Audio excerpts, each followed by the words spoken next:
Okay, thoughts on failing or nearly failing university.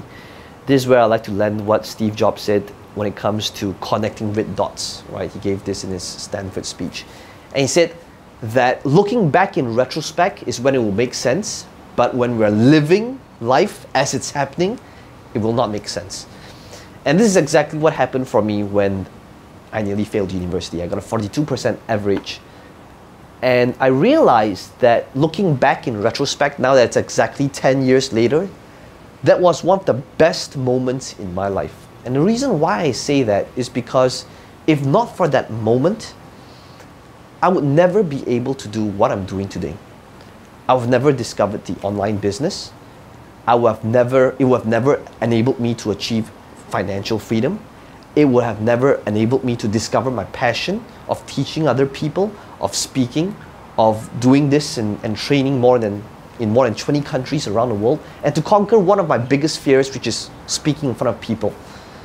And all of that really happened and was possible because of my grades that enabled me to, well, not find a job and to be unemployed, to be desperate and hungry enough to go online, to go Google and type in how to make money online. And through that entire experience that enabled me to do what I'm doing today. So looking back in retrospect, I would have never traded that moment for anything else. And I would like you to ask yourself this. What is that one moment in your life that was so painful, that was so dark? And no matter how painful and no matter how much you never want to go through it in life again, ask yourself that question. How has it enabled you to become a bigger person, a better person, a wiser person? Or maybe it taught you to appreciate life more, to understand that life was finite, to appreciate health more. And what if every problem in life was actually a gift?